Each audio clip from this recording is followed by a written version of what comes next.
Maybe something like this has happened to you. You see, Shirley and I have just been incredibly busy lately, and we started feeling a bit disconnected. And of course that means we're more irritable, more stressed, and as you might guess, that led to more arguments. Not really a fun thing. Bottom line was, we just got too much to do. She's going to school, going to work. I'm working full time, and I'm trying to turn our internet business into a money-making business instead of just a money-spending business.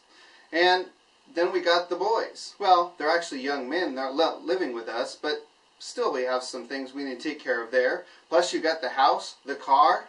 Oh yeah. And we also have church. And once in a while we even get to fit in a few friends. That's if we're not just too tired after that. So as you can imagine, life's been very hectic around here lately. We've been looking to take a break somehow, and eventually we found it. We found this one little opportunity in our schedules that coincided, and we took it. We took a trip to Arizona, and it was awesome. Hey, there's a few pictures. Check them out. We got to see these beautifully colored rocks and mountains in Sedona. They have this brilliant red color. It's just, you don't see it anyplace else. It was really awesome. But then we got to see the Grand Canyon, and the panoramic views, the whole massiveness of it was just incredibly awe-inspiring, and it's like you could feel God's presence right there with you, His power just overwhelming you. And of course, since we were on vacation, we actually had a little bit of time to goof around, enjoy being together, and just have fun. And the sunsets, we got a couple of gorgeous, just delicate, brilliant sunsets, just really cool. And then the evenings, oh yeah. Okay, no pics for that. Okay, so here's why I'm sharing this video. You see, towards the end of our trip, after we were all relaxed from seeing the Great Grand Canyon and a bunch of other things, we asked ourselves one, what I believe to be very important question. And to be perfectly honest, we've never really asked ourselves this question, at least not directly. We asked this question: what do we want our relationship together to accomplish? What is the purpose of our marriage? You know what? That got me thinking.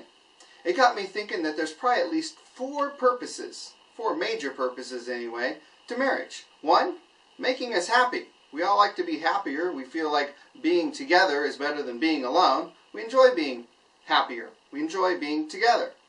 Number two, usually marriage involves kids.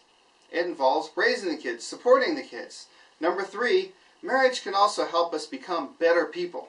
It helps us discover those rough spots that need to be flattened out, filed down, smoothed over. It helps us develop our strengths and fill in the weak spots. And four, marriage can be an awesome opportunity to team up together for the benefit of others and for the benefit of following God's commands in our life. I believe God designed us to have fulfillment in all four major purposes for marriage. So let's take a look at number one, having fun, being happier. In nearly all societies, at least Western societies, people tend to look at being married as making us happier. Generally, we think of being together as more enjoyable than being alone. And statistically speaking, especially for men, it's true. We are happier being married. We get to enjoy the thrill of sex. We get to enjoy the fun of companionship. We get to enjoy the opportunity just to team up together and face life. It's kind of an adventure that way. And you know what? It makes life more fun. But what happens when life stops being so much fun?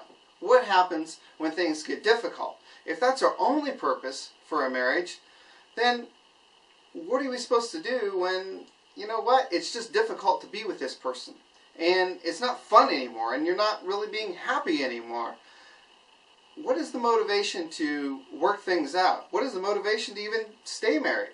So, I'll tell you what, let's check out purpose number two, raising kids.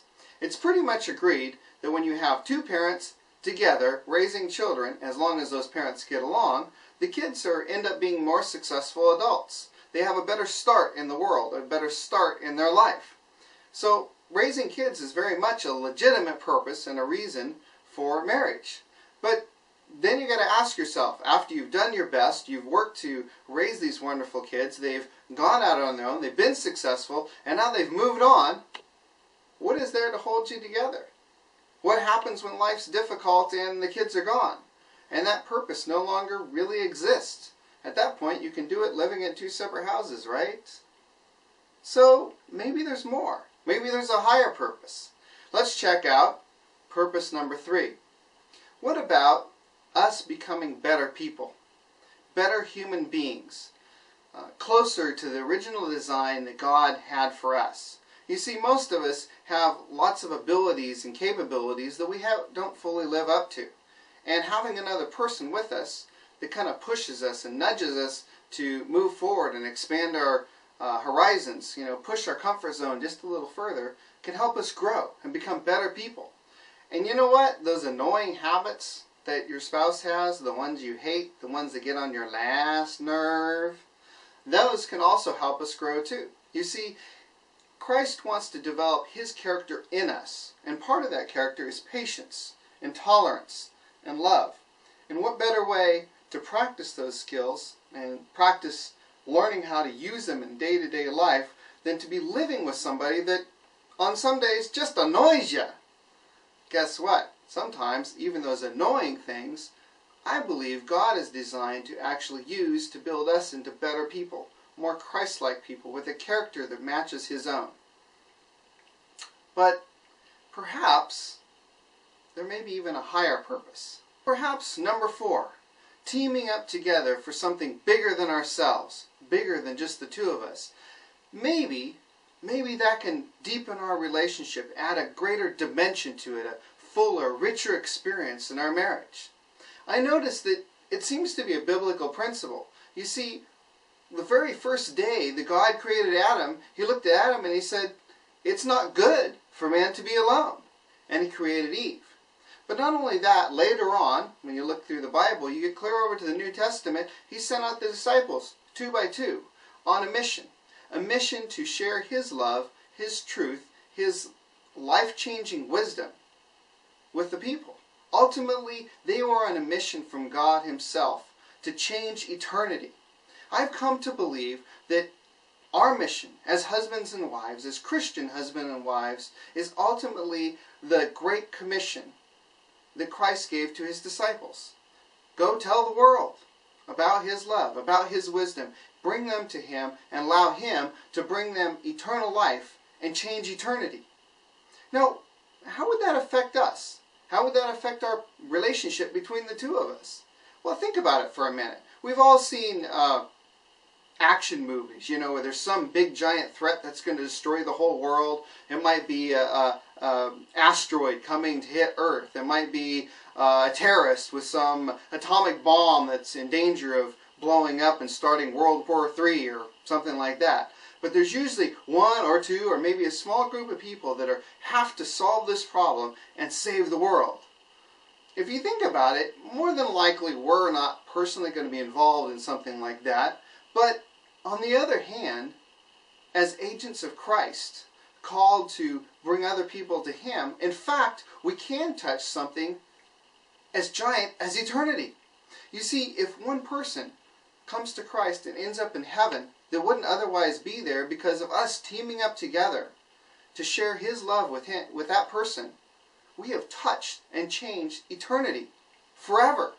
The world, the universe, is no longer going to be the same. Isn't that an amazing purpose? Something way beyond ourselves? Now, if you can see your husband or your wife from that perspective, don't you think it might change the way you look at them, the way you tolerate them, the way you interact with them just a little bit? What about your husband? Okay, he's left his dirty socks on the floor for the 154th billionth time, again. But when you remember that God is using him to reach other people, to bring them to His love, to bring them to heaven, to be a part of the universe for all eternity, is it really such a big deal? Don't you think you might have a little more tolerance, a little more patience? And what about husbands? Is it really such a big deal if your wife charges another little thing on the credit card that you didn't discuss and hadn't planned on just because she likes it? I mean, after all, if this is the woman that's been specially chosen by God to carry His love to people that otherwise wouldn't be able to understand it, who wouldn't be able to connect with Christ in a meaningful way, if out of her devotion to God and her work for Him, another person was in heaven, is one extra charge on a credit card really that big a deal? Do you really have to be that angry about it? Honestly, I think if we have a higher purpose, a deeper meaning that goes beyond just two of us, it goes beyond one of us, goes beyond two of us, and even goes beyond the kids, but stretches out to eternity, we'll have a different view not only of ourselves, but of each other. And that can radically shift the way we think about our marriage, our life together, and our purpose in our marriage. When I look at Shirley, and I know that God is using her to make me a better person, to help me reach other people, and when the two of us can team up together, and it balances us. There are things that she does that I'm not so good at, so it covers up some of my weaknesses. There are some things I'm good at that she's not so good at, and it kind of covers up her weaknesses. So together, God enabled us as a team to do more together than either one of us could do separately. And that, I think, is probably the highest, most full purpose for marriage. Now, you may disagree, but just think about it. I will tell you this. Shirley and I had a taste, a small taste of that experience when we took our trip through Arizona.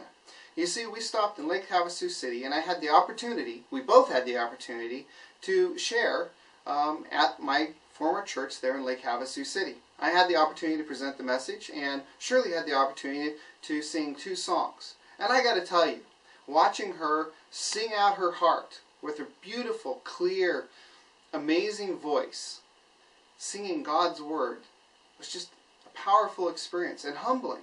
Especially when we got the response from the audience. These people were so touched. Their souls were reached by what she had said, the way she had said it. And I was humbled. I was honored. I was proud to be a part of that situation. And then when I gave my presentation, and to be honest with you, I think the ideas were really good. I'd really tried to listen to God and ask Him what He wanted to share with these people. But the truth of the matter is my delivery wasn't the greatest. I kind of made some mistakes. But somehow or another, I think it was perhaps Shirley's amazing songs that set them in the right mood to overlook those mistakes and get the meaning of what I was trying to say. So together, we were able to do something far better than either one of us could have done apart. And the response to my presentation was amazing. People said that they were so touched by it, that some of them were crying and indicated this was exactly the right thing that they needed to hear. And I got to tell you, it was all God's Spirit working through us because, quite frankly, I'm just not that good. So, I don't know about you. I've decided that asking ourselves the question, what is the purpose for our marriage? Looking at those 4 levels. Fun, happiness, absolutely, it's important. Raising children. It's the best way to create a good society when you can give your children a solid foundation, a good start in life. Becoming better people, being that steel that sharpens steel the Bible talks about. And you got to think about this for a minute. Steel sharpening steel, that isn't going to happen unless the heat gets turned on and some sparks fly. And then the 4th one, teaming up together for something far greater than ourselves. Where do you fit in that list? Do you think there's another purpose? Do you think there's something else that your marriage has been designed for? I don't know. I know for myself, I feel like we've turned a corner that we're never going to be able to completely go back from. And you know what? I'm glad, because it gives us a sense of mission, a sense of purpose, a sense of togetherness that we didn't have before. So, I'll tell you what. Why don't you answer in the comment section below what your purpose for your marriage is. And if you're not sure what it might be, what would you like your purpose to be? Or maybe you have a purpose, but maybe you'd like a higher purpose. Why don't you share that with us below, and do whatever you can to share this video with anyone and everyone you think might benefit from considering the question, what is the purpose for your marriage? Thanks a lot, and have a wonderful, blessed day.